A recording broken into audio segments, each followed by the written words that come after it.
Entonces, ¿por qué nadie fue a ningún lado? ¿Cuál es el mayor secreto? El memorándum de Estados Unidos e Irán. El 19 de junio en Suiza, en el resort de montaña Burgenstock, debía celebrarse una ceremonia.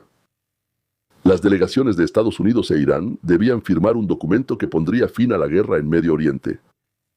Los periodistas ya se habían reunido. El avión del vicepresidente Vance estaba en la base aérea cerca de Washington.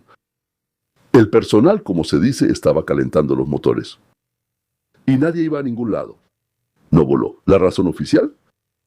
Logística. Es como cuando te preguntan por qué te duele el estómago y respondes, porque tienes el síndrome del estómago adolorido. Ahora les voy a demostrar que eso no es verdad. No hablo del estómago, y la verdadera razón por la que cancelaron esta ceremonia dice más sobre lo que está pasando que todos los 14 puntos del memorándum juntos. Por cierto, los puntos del memorándum adelanto no dicen nada. Porque la cancelaron no porque algo falló con esa reunión, sino porque una cosa simple no podía suceder físicamente. Antes de que hablemos de esto, tenemos que entender otra cosa que en realidad sí tiene relación con esta situación. Escuchar las voces de los numerosos estrategas judíos de Sofá simplemente se volvió insoportable.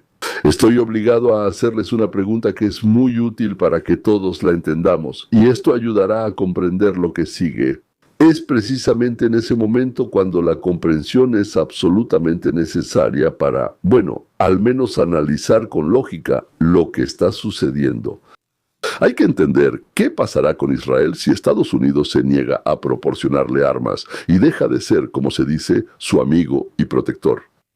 Este es un escenario hipotético. Un escenario hipotético, Dios no lo quiera, no es una predicción, sino una evaluación basada en hechos, y además no hecha por mí, yo solo intento transmitírsela a ustedes. La parte militar, la aviación. Entonces, ahí están los F-35 y F-15 y F-16I. Sin el suministro de repuestos de Estados Unidos, la flota comenzará a degradarse en cuestión de meses, no de años. Sin mantenimiento, la capacidad operativa cae drásticamente. Ya al nivel, como dicen los especialistas, de 6 a 12 meses. Ahora la defensa antiaérea. Bueno, hablamos de inmediato del Iron Dome, Arrow 2 Arrow, 3 David Sling. O sea, todos estos sistemas dependen críticamente de los componentes estadounidenses y del reabastecimiento de interceptores. Con bombardeos intensos, bueno, desde Irán, desde Hezbollah, los hutíes, las reservas de interceptores se agotan muy rápido. Ese es el punto más débil, ese es el punto más débil. Ahora los reservistas, o sea, son como 465,000 personas, 3 años de movilización continua, colapso de la economía civil y del mercado laboral. Ya se está registrando una escasez de mano de obra, especialmente en la construcción y el turismo. Y la propia industria de defensa, bueno, ahí Rafael, Elbit y otros, sí pueden cubrir parcialmente las necesidades, sí, claro, pero de manera incompleta. Pero no en calidad ni en volumen de defensa, especialmente en las plataformas tecnológicas de alta tecnología. Ahora, la economía. La deuda pública ya superó el 60%, es decir, del PIB. Eso fue antes del gas, hasta 70.5% para finales del año 26. El Ministerio de Finanzas de Israel planea otros 116,000 millones para defensa en 10 años. Estos señores son 6 PIB, sin la ayuda de Estados Unidos, que ahora es tanto financiera como en forma de compras de armas a precios preferenciales. No se olviden de eso tampoco. Esta trayectoria se acelera durante mucho tiempo, bueno, como les gusta decir, o sea, varias veces, ¿verdad? Especialmente si continúan las acciones de combate y no una defensa tranquila. Y ahora estamos hablando, así es, de la continuación de las acciones de combate, 3 años. En total, durante 3 años sin ayuda externa, el primer año. Israel está luchando casi como ahora. Hay reservas, gracias a Dios. Entonces, pero el precio está aumentando. Inflación, aumento de impuestos, deuda. Ok. Segundo año. Bueno, por ahora se puede soportar. Degradación notable de la flota aérea y de los sistemas de defensa antiaérea. Déficit de interceptores y municiones en los momentos pico del conflicto. Ya es malo. El ahorro entra en una zona de crisis. Digo palabras que no son muy claras, pero créanme, esto es una zona de crisis, ¿sí? Año 3. Sin suministros externos, el armamento moderno, especialmente la aviación y el software, prácticamente queda fuera de servicio más rápido de lo que puede ser reemplazado. La economía requiere una consolidación estricta, aumento de impuestos, recorte de gastos civiles. Ustedes no quieren eso, señores. O un fuerte aumento de la inflación y los préstamos. Las capacidades militares en cuanto a la intensidad y duración de las operaciones. Especialmente las operaciones en varios frentes. ¿Recuerdan? Está Irán, está Líbano, está Gaza. Y todo esto sucede al mismo tiempo. Se reducen seriamente. Esa es la principal conclusión de los expertos. Pero esto es el Quincy Institute y NPR Foreign Policy, es decir, 3 años de una guerra multifrontal a gran escala sin Estados Unidos para Israel. Esa es la conclusión. Físicamente imposible, no es una posibilidad real. Esa es la conclusión, físicamente imposible. Tendrán que reducir drásticamente la escala de las operaciones o enfrentarse al agotamiento de la defensa aérea y de la aviación y financiero y a una crisis, todo al mismo tiempo. Sabiendo todo esto, el vicepresidente de los Estados Unidos de América, Vance, a quien los israelíes acaban de acusar de ser un traidor y antisemita, informó lo siguiente. ¿Quién en Israel piensa que su principal problema es el presidente de Estados Unidos? Es hora de que despierten, señores. Él no usó el lenguaje que realmente quería usar. Y entender la realidad de la situación desde este lado, desde este país. Agregó que Donald Trump es el único jefe de Estado en el mundo que simpatiza con Israel. Sé que esto provocó una tormenta de emociones en muchos de mis amigos y conocidos, incluso en personas muy cercanas a mí. Hablamos con ellos, dicen, ¿cómo pudo decir eso? Chicos, es la verdad. Es la verdad, es así, hay que tenerlo en cuenta. Netanyahu, naturalmente, guardó silencio. Muy públicamente. Pero, por ejemplo, Yakov Kedmi no guardó silencio. Bueno, ya saben, él siempre anda en la televisión estatal rusa. Es ex jefe de Nativ. Él predijo que Netanyahu irá a la cárcel después de que termine la guerra. Declaró que Estados Unidos termina las guerras cuando se vuelven demasiado costosas. Y los intereses de Israel no son una prioridad para Washington. Tiene toda la razón. Tiene toda la razón. Los intereses de Estados Unidos no son una prioridad para Israel. Sería mucho más beneficioso para Estados Unidos decirles a los árabes, sí, ahora mismo les envío a esos 10 millones de personas como invitados. Vamos, por así decirlo, ustedes son 1.200 millones, hagan esto y aquello a cambio.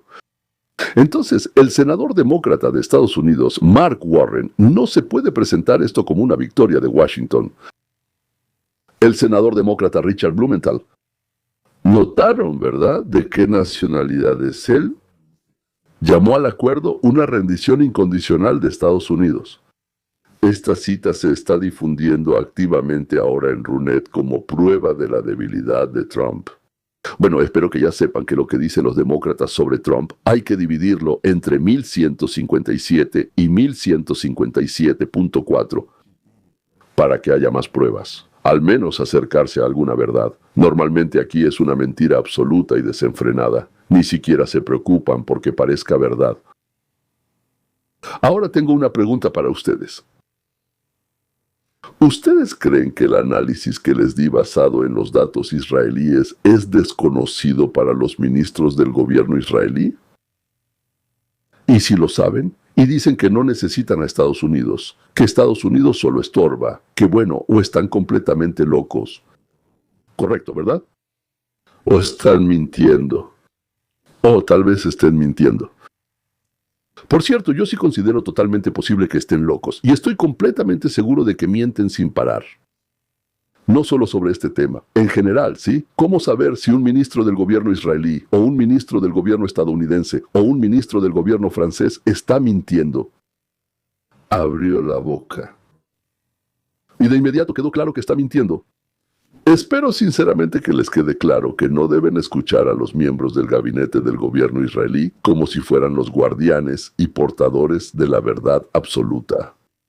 Algunos de ellos mienten porque son idiotas y solo buscan agradar a su público, otros mienten porque son inteligentes. Y ellos intentan presentar la situación como si no fuéramos nosotros quienes mandamos en Estados Unidos, ni Estados Unidos manda en nosotros, porque en ambos casos hubo problemas con eso. Allá está la población, y allá está la población, y cosas así. Bueno, está bien. Ahora que ya aclaramos esta parte de lo que está pasando, vamos a pasar suavemente a lo que empezamos. Es decir, los representantes de Estados Unidos no volaron de Suiza a Suiza para reunirse con los representantes de Irán. ¡Qué horror!, dijeron al unísono los demócratas y otros representantes, servidores del pueblo. ¿Por qué cancelaron esa reunión? Empecemos con un hecho que la prensa menciona de pasada, y no debería ser así.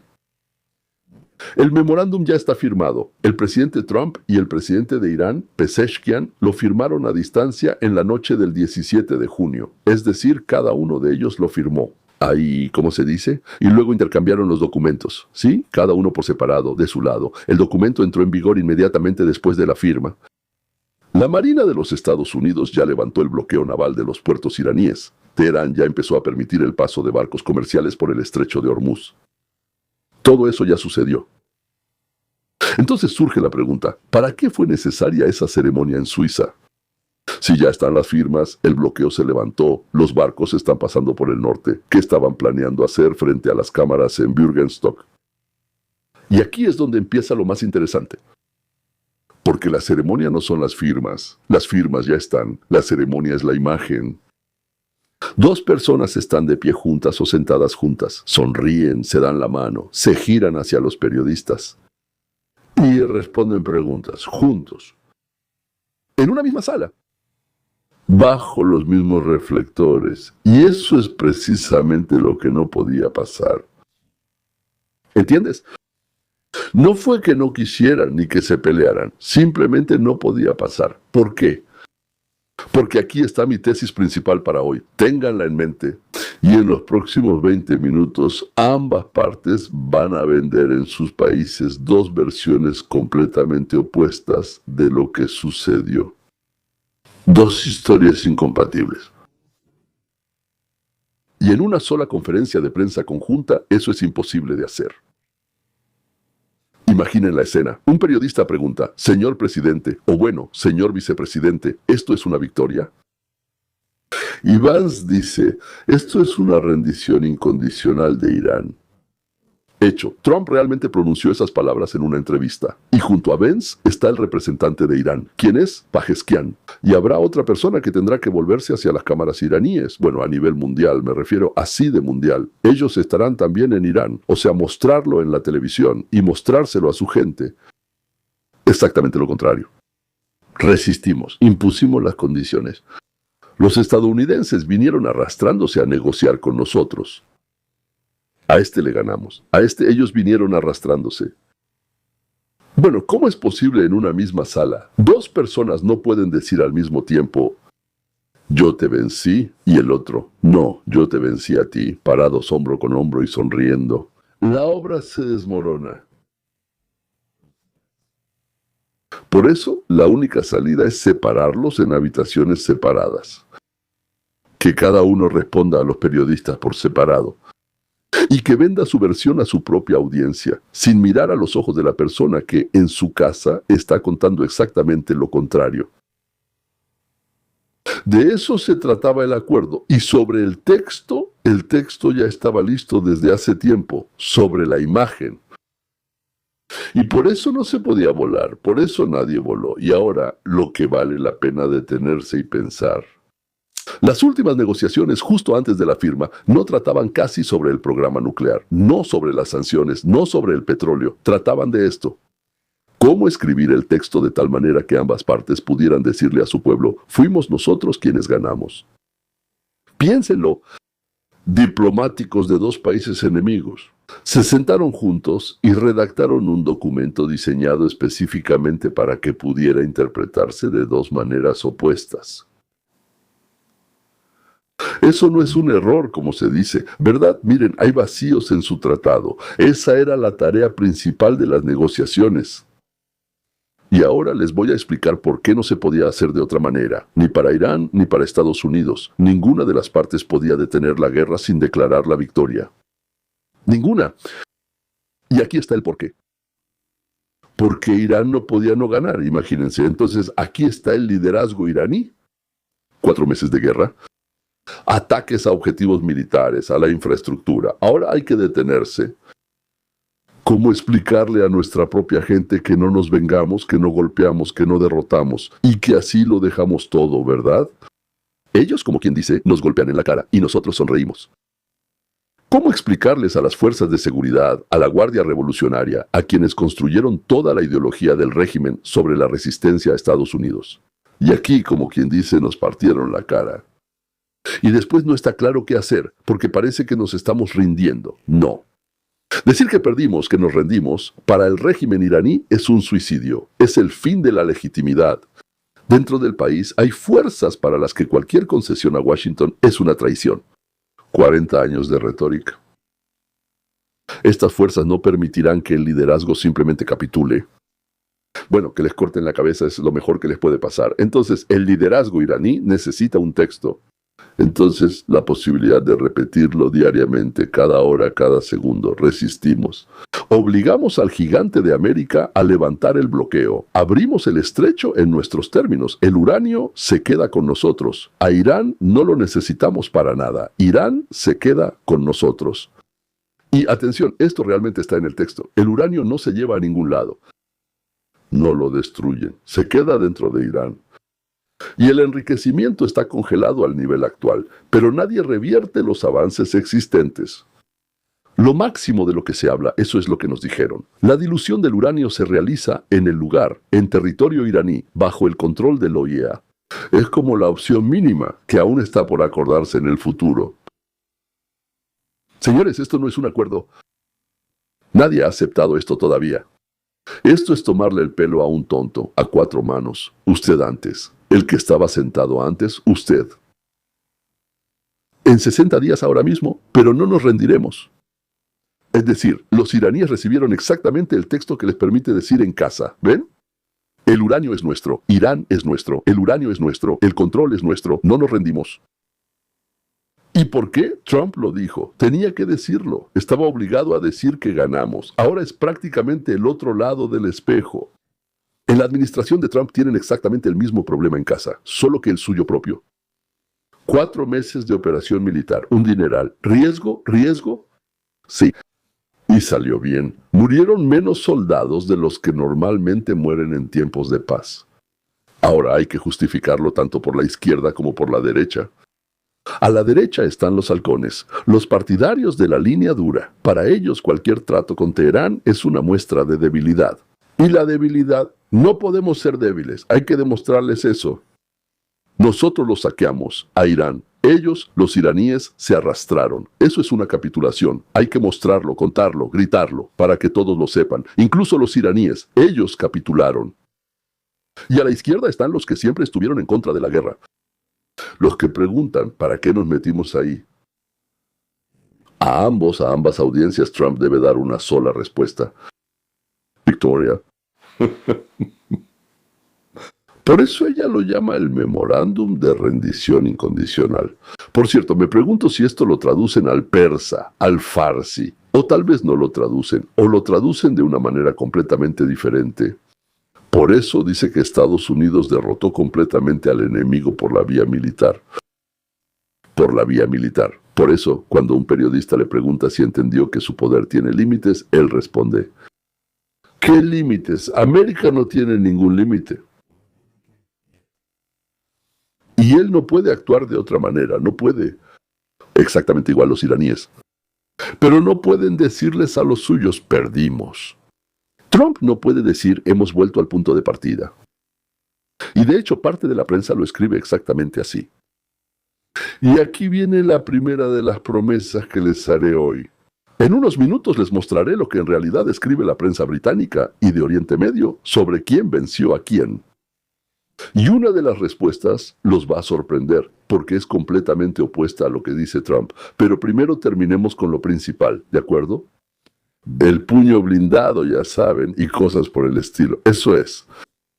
Un punto que casi todos los comentaristas pasan por alto, y es clave. Estados Unidos termina la guerra, pero por alguna razón no retira sus fuerzas armadas de la región. Ahora mismo no las retira.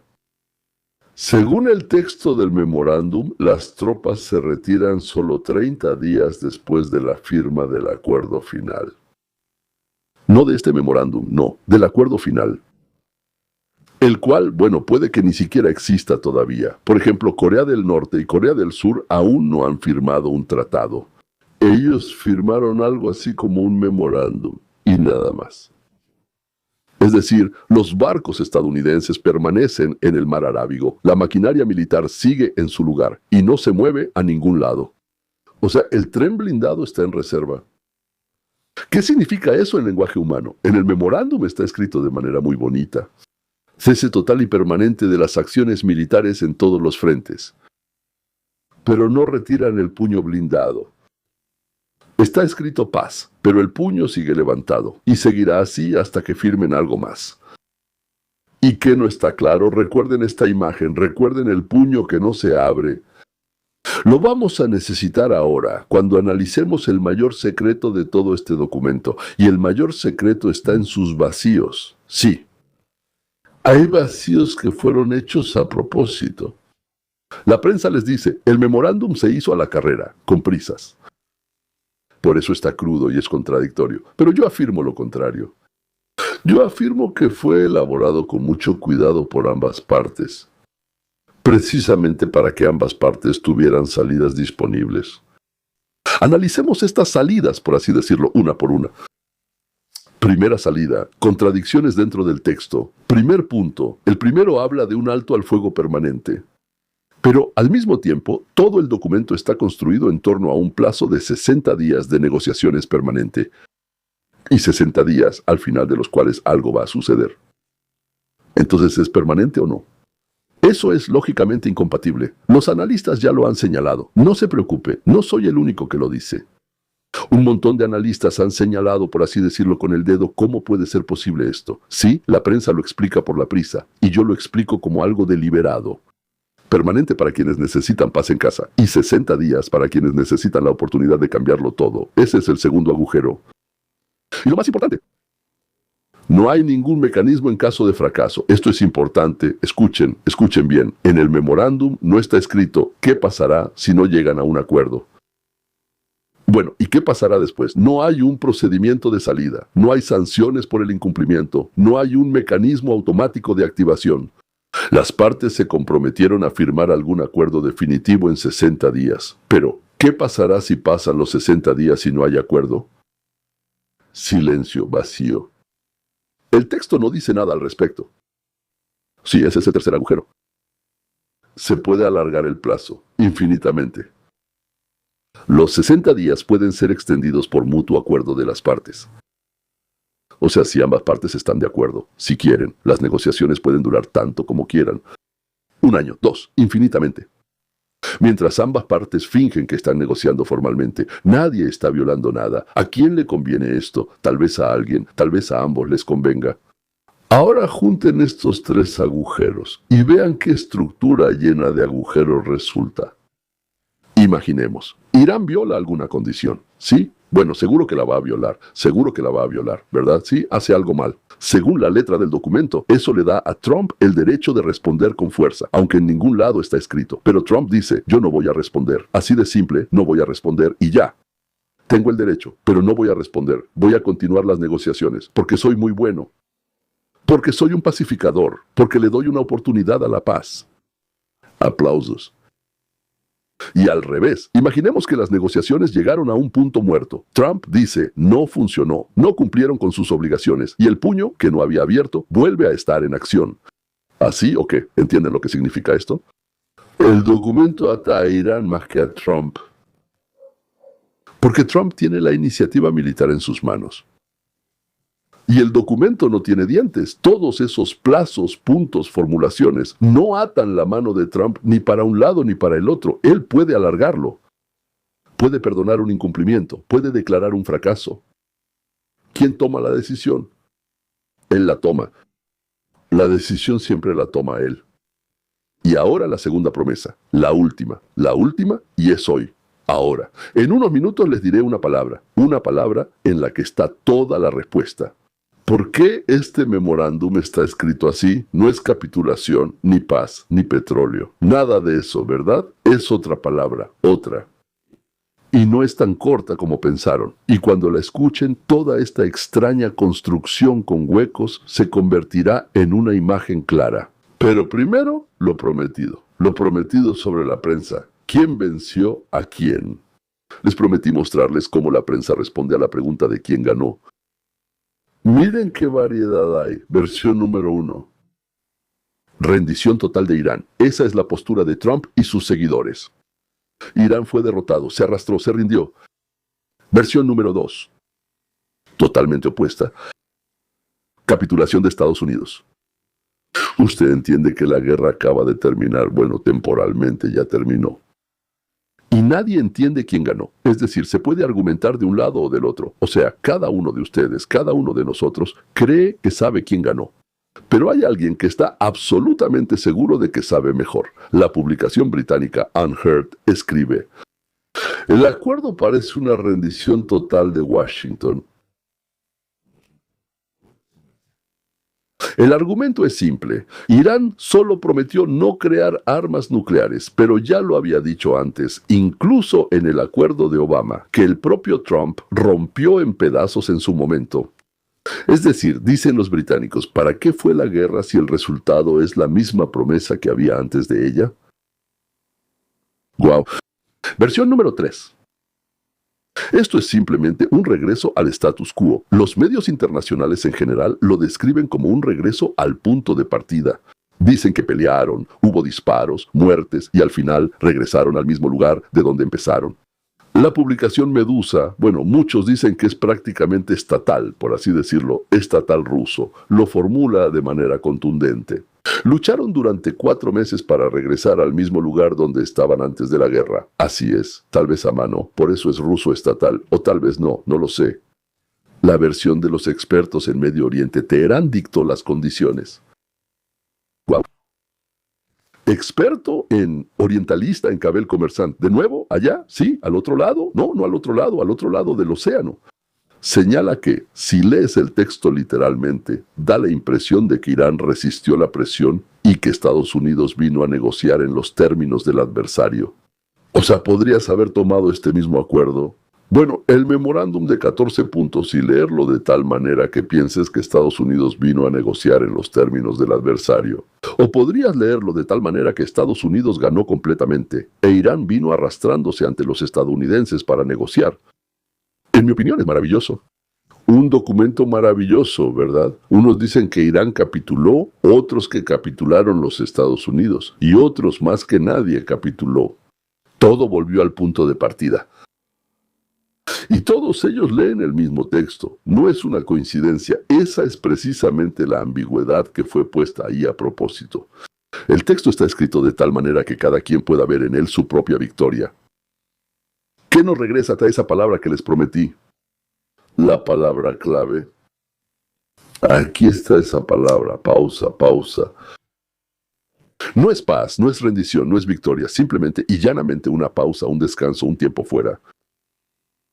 Estoy convencido de que toda la vaguedad de este memorándum, todos sus vacíos, no son un error. Es una construcción pensada, cuyo único objetivo es permitir que las partes salgan de la fase activa de la guerra sin perder la cara, darles un respiro. Y por eso pienso así. Por algunas razones internas propias, cada parte, tanto Irán como Estados Unidos, tenía sus propios objetivos internos que en un momento coincidieron.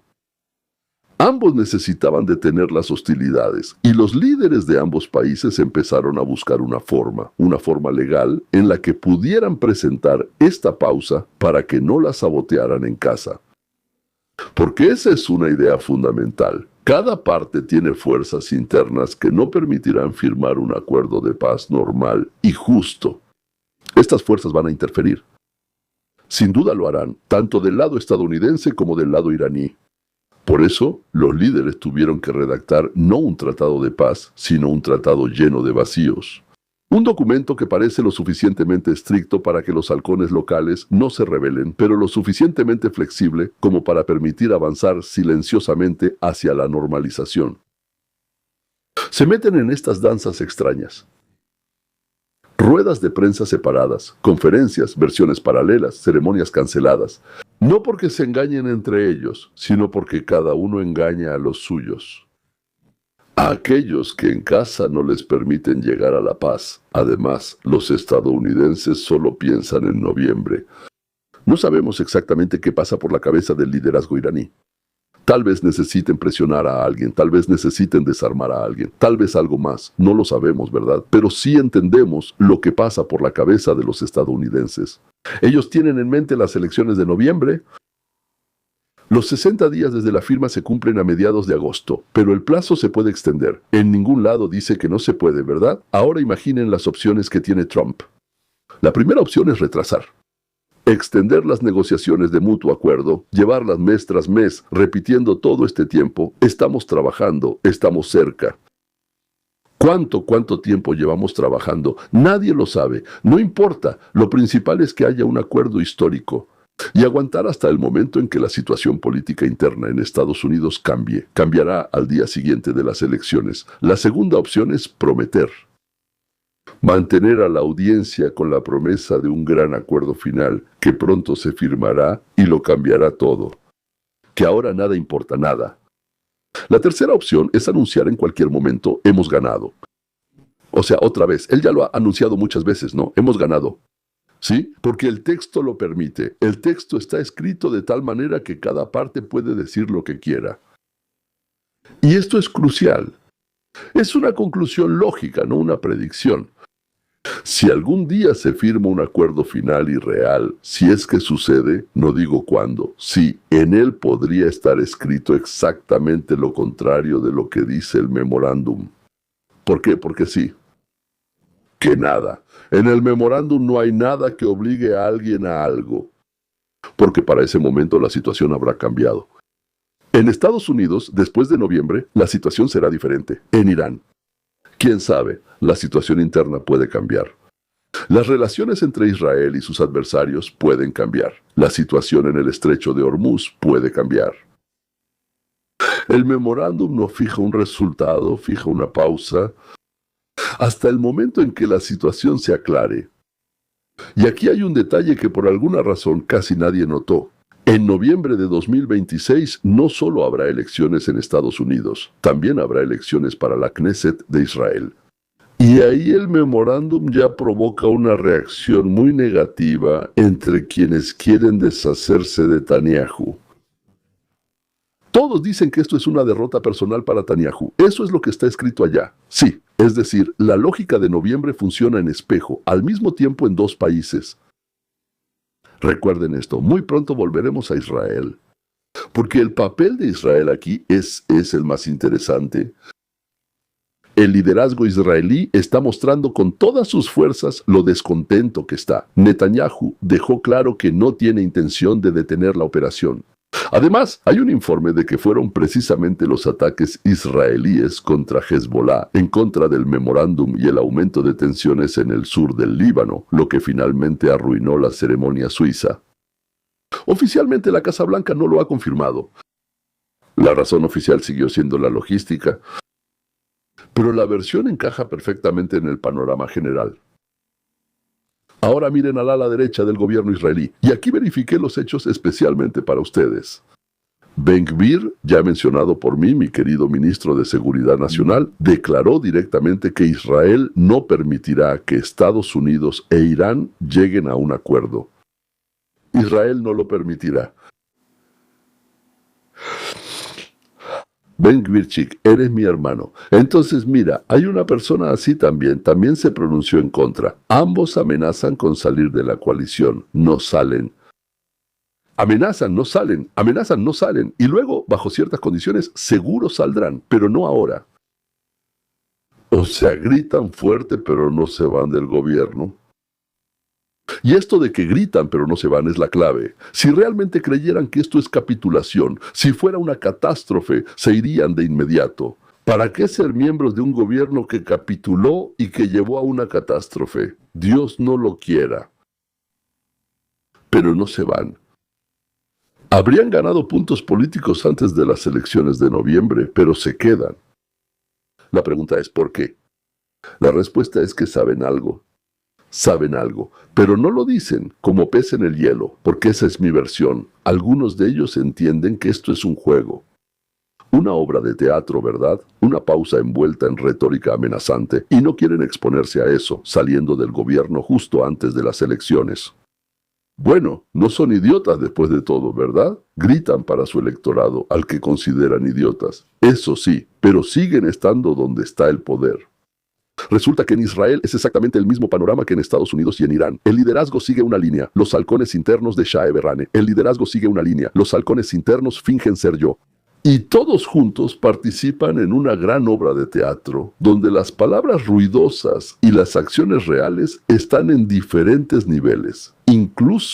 Simplemente incluso cuando caminan, no se encuentran entre ellos. Pero aún así debo decir que yo, así resultó, soy optimista.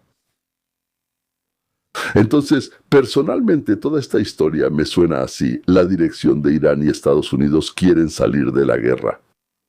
Estarían dispuestos a hacer concesiones mutuas significativas, pero cada uno en su país tiene fuerzas que no permitirán firmar la paz. Por eso tienen que hacerse los tontos. O ahí hacerse el Yosif. ¿Y por qué dicen hacerse el banca? No sé, banca. Quizá porque Yosif es complicado, Osia. Entonces, quieren engañar no al oponente con quien están montando esto juntos, ¿verdad? ¿Cómo se hace eso? A sus propios halcones.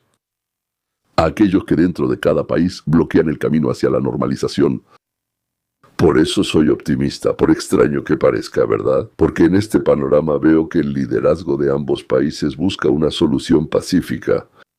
Y no hacia la confrontación como gritan muchos. No buscan un motivo para una nueva guerra. Buscan una forma idéntica para una tregua. Una tregua que podría convertirse en paz.